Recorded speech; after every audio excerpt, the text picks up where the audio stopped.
parce que c'est le seuil, le parvis de toutes les boutiques, donc on a besoin d'avoir de l'espace, de la visibilité. Donc une cour très minérale, mais très dessinée. C'est d'abord un socle, un fil d'eau, des lignes, une géométrie.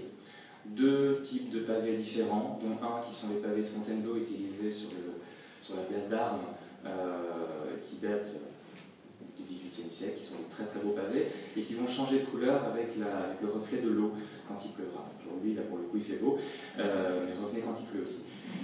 Première chose. Donc, une cour très très minérale dans laquelle il y a un micro-jardin à la sortie du centre d'interprétation, qui est un hommage, un clin d'œil, je dirais plutôt, à l'un des premiers parfums Guerlain, qui s'appelle Après Landais, qui est un mélange, le jardin, qui est un mélange d'iris, de violette, d'œillet, sous un couvert d'amandier.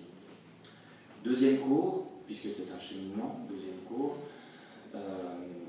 vous rentrez dans un espace qui était, alors on n'a pas montré les photos, mais qui était pire encore que le premier, parce que en plus, spatialement, il est triangulaire, il est très étroit. On a la façade de l'ancienne couvent des Récollets qui monte jusqu'à 6 mètres d'un côté, les murs de ceux-ci qui montent à 6 mètres de l'autre, pas de lumière, enfin un espace impossible. Et donc là, tout l'enjeu a été de créer la surprise et de créer l'illusion de profondeur, en déployant un cheminement en bois qui va entourer ou cercler un jardin frais et craquant.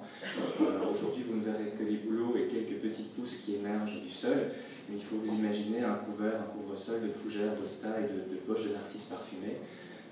Le chemin qui s'enroule autour de ce jardin est bordé sur les côtés par des cabinets à herboriser, puisque c'est la deuxième séquence, on l'a intitulée L'herbier. Elle donne à voir, ou elle donne à lire, en tout cas elle invite au voyage, l'initie aux matières premières, du parfumeur mais aussi du jardin. Donc ces cabinets à herboriser, j'ai pris beaucoup de plaisir à les dessiner, j'espère que vous prendrez autant de plaisir à les regarder. Ils ne sont pas complètement terminés, c'est-à-dire que vous avez le bois, vous avez des blocs de résine, je ne vous en dis pas plus, on en parlera tout à l'heure. Il y a encore tout le capotage d'acier polymiroir qui va venir dessus, qui va jouer sur ces illusions de profondeur. 3 cabinets différents, un premier cabinet dans le passage entre la cour 1 et cet espace-là, qui est un cabinet qui va donner à lire les noms latins de toutes les plantes qu'on a utilisées dans le jardin. Il faut savoir qu'il y a plus de 200 espèces différentes, certaines qui sont rares, d'autres qui sont communes, qui sont en couvre-sol, sur lesquelles vous marchez probablement quand vous allez dans la forêt, mais qui sont utilisées en matière première dans le jardin, comme le gallium.